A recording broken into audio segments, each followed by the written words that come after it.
आज का मेरा टॉपिक है विमेंस एजुकेशन। ये 12th क्लास की इंग्लिश प्रोज से लिया गया है और इसके राइटर हैं डॉक्टर सर्वपल्ली राधाकृष्णन। ये लेसन आज़ाद भारत के दूसरे प्रधानमंत्री डॉक्टर सर्वपल्ली राधाकृष्णन की एक फेमस बुक ट्रू नॉलेज से लिया गया है। डॉक्टर सर्वपल्ली राधाकृष्णन एक फ़िलासफ़र, स्टेट्समैन और इफ़ेक्टिव स्पीकर थे।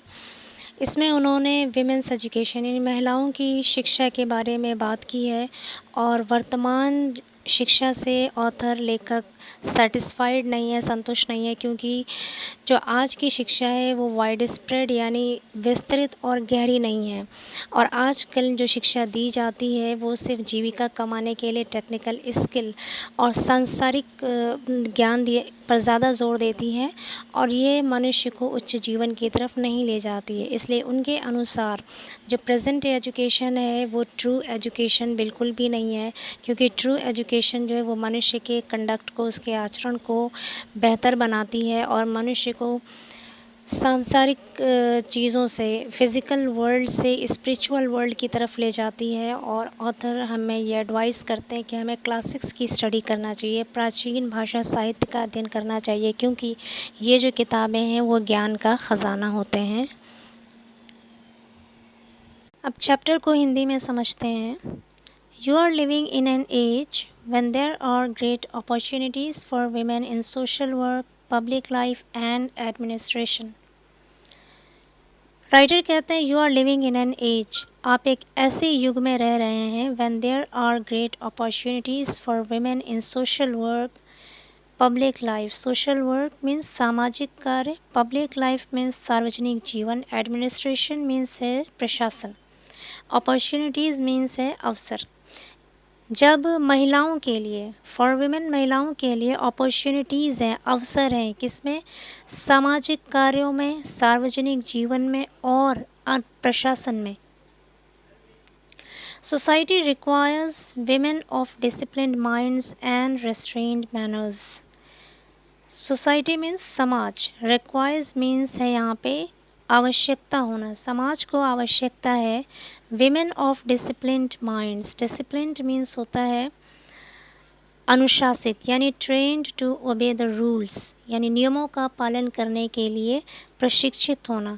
तो डिसिप्लिन्ड माइंड्स यानी अनुशासित मस्तिष्क वाली महिलाओं का, एंड रेस्ट्रेन्ड मैनर्स और संयमित व्यवहार वाली महिलाओं की आवश्यकता है समाज को। Whatever line of work you undertake, line of work means method of doing, कार्य प्रणाली।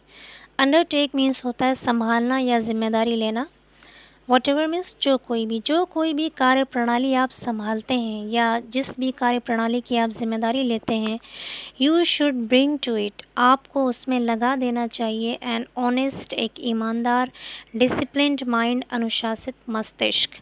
यानी जो भी जिम्मेदारी, जिस भी काम की जिम्मेदारी आप लेते हैं, आपको उसे अपनी पूरी ईमानदारी और पूरे अनुशासित मन से करना चाहिए। You will then succeed and have the joy of your work. You will then succeed, तभी आप सफल होंगे, and have the joy of your work, और आपको अपने काम की प्रसन्नता प्राप्त होगी। Actually in our country education, so far as girls education is concerned, so far as means होता है जहाँ तक, इस concern means है संबंधित होना। वास्तव में in our country, हमारे देश में जहाँ तक लड़कियों की शिक्षा का संबंध है, is not wide spread. Wide spread means होता है विस्तृत होना, इनफ मीन्स होता है पर्याप्त। Is not wide spread enough, ये पर्याप्त विस्तृत नहीं है, यानी इसका विस्तार या फैलाव जितना होना चाहिए उतना नहीं है। So every institution, institution means होता है संस्था, विच कंट्रीब्यूट्स, कंट्रीब्यूट्स मीन्स होता है योगदान देना या सहयोग देना, to the education of girls is worthy of recognition and encouragement. वर्दी मीन्स होता है योग्य होना, रिकॉग्निशन मीन्स होता है पहचान या मान्यता, एनकरेजमेंट मीन्स होता है प्रोत्साहन देना या बढ़ावा देना। तो कह रहे हैं सो एवरी इंस्टीट्यूशन, इसलिए हर वो संस्था which contributes to the education of girls, जो लड़कियों की शिक्षा में योगदान देती है, सहयोग करती है, is worthy of recognition and encouragement, वो प्रोत्साहन देने के और मान्यता देने के योग्य है। यानी ऐसी संस्थाएं जो लड़कियों की शिक्षा में योगदान देती है, सहयोग देती है, ऐसी संस्थाओं को हमें मान्यता देना चाहिए और उसे प्रोत्साहन देना चाहिए। But I am anxious that the kind of education that is imparted must not only be broad but should also be deep.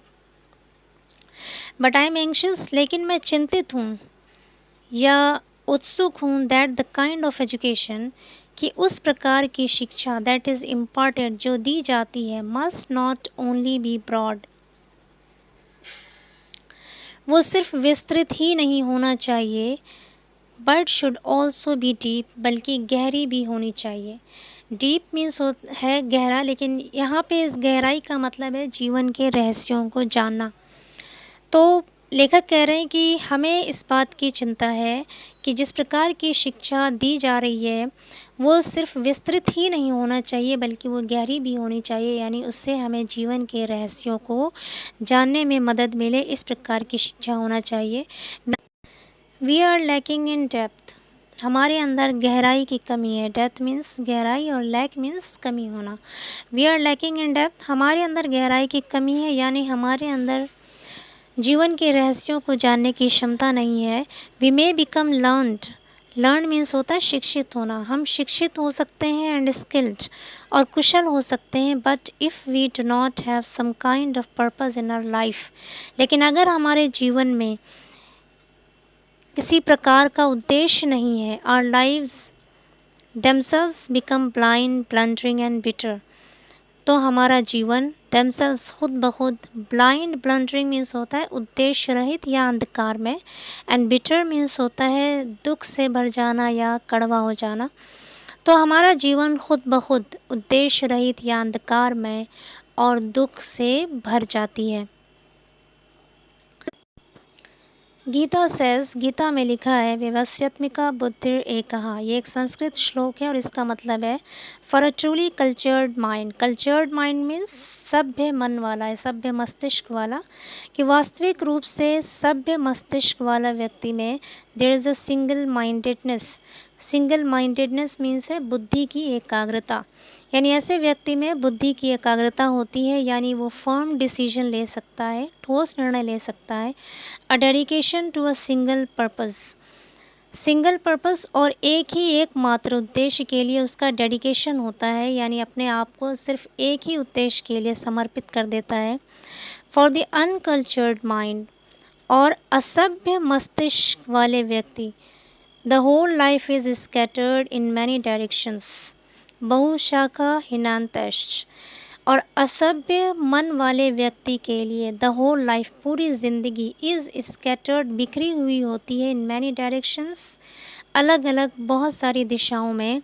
बहुशाखा हिनांतश, इसका मतलब है मैनी डायरेक्शंस, यानी जो व्यक्ति सभ्य मस्तिष्क वाले सुशिक्षित मन वाले नहीं होते हैं, उनका पूरा जीवन कई दिशाओं में बिखरा हुआ होता है, उनका कोई एक उद्देश्य नहीं होता है। देयरफॉर, इसलिए it is essential that the education which you acquire in these institutions, that the education, कि वो शिक्षा विच यू एक्वायर, जो तुम प्राप्त करते हो इन दीज इंस्टीट्यूशंस, इन संस्थाओं में, should give you not merely learning, वो सिर्फ आपको लर्निंग, ज्ञान या सीख ही ना प्रदान करे, एंड स्किल या कुशलता ही ना दे, but endow you, endow means होता है प्रदान करना, endow you with a definite purpose in life, बल्कि आपके जीवन में एक निश्चित उद्देश्य भी प्रदान करे। What that purpose is you have to define for yourselves.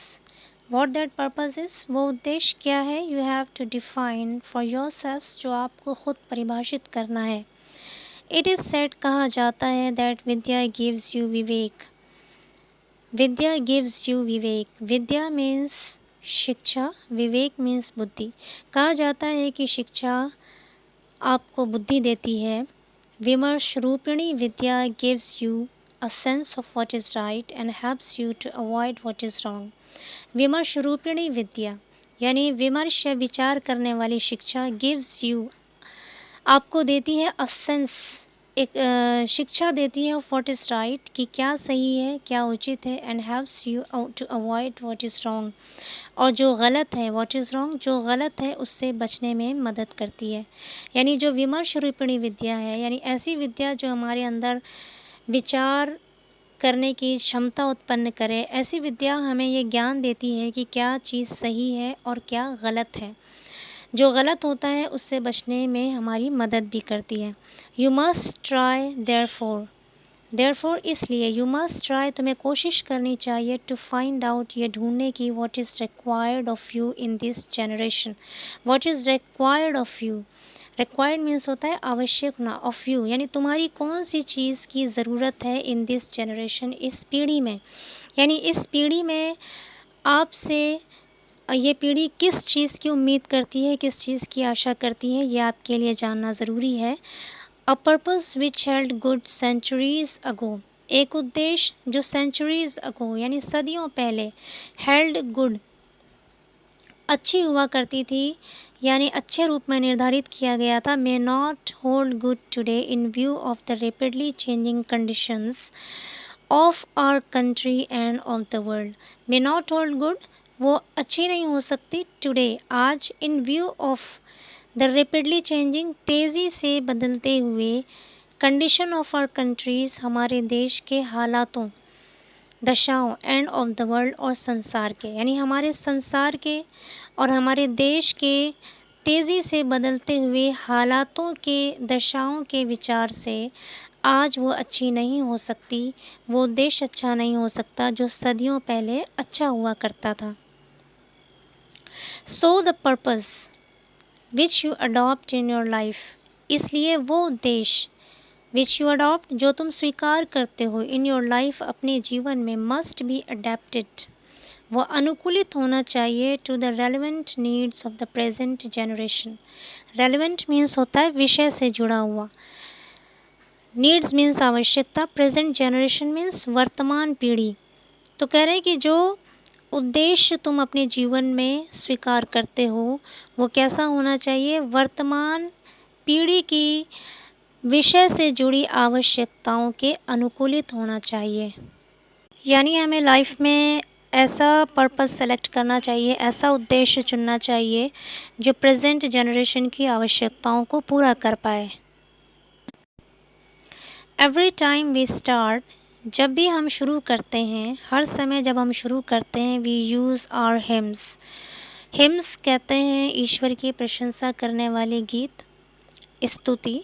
We use our hymns तो हम अपने स्तुतियों का प्रयोग करते हैं यानी ईश्वर की प्रशंसा करने वाले गीतों को पढ़ते हैं एंड एंड विथ सेइंग शांति शांति शांति और शांति शांति शांति कहकर ख़त्म करते हैं।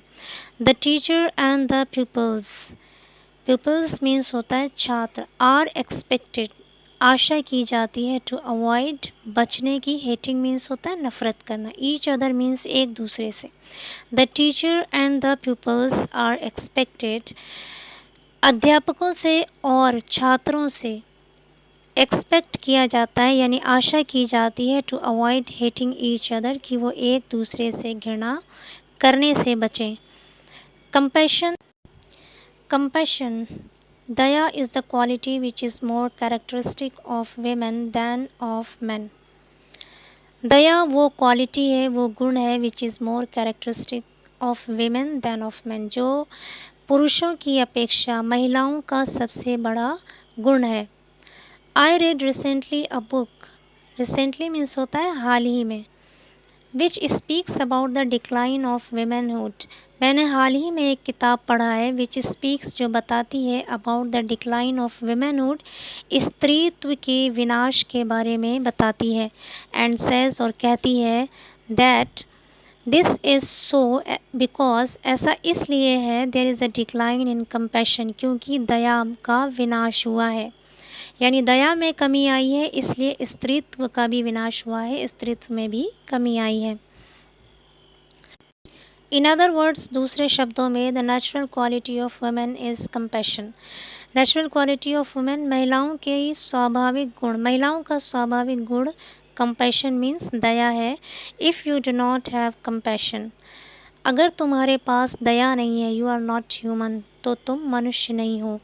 It is therefore essential, therefore इसलिए, इट इज़ एसेंशियल ये ज़रूरी है, फॉर एवरी ह्यूमन बीइंग हर मनुष्य के लिए ये ज़रूरी है, to develop the quality of considerateness, kindness and compassion, कि हर मनुष्य के लिए ये ज़रूरी है कि वो डेवलप करे, विकसित करे क्वालिटी ऑफ कंसिडरेटनेस। कंसिडरेट मीन्स होता है सहानुभूतिपूर्ण समझदारी डेवलप करे, विकसित करे, काइंडनेस दयालुता विकसित करे, एंड कंपैशन और दया विकसित करे। विदाउट दीज क्वालिटीज़, इन गुणों के बगैर, we are only human animals, हम सिर्फ नर पशु हैं, नॉट मोर देन दैट, और इससे ज़्यादा कुछ भी नहीं। It's all for today. Thanks for watching. Subscribe to my channel and press the bell icon to get the notification of the latest videos.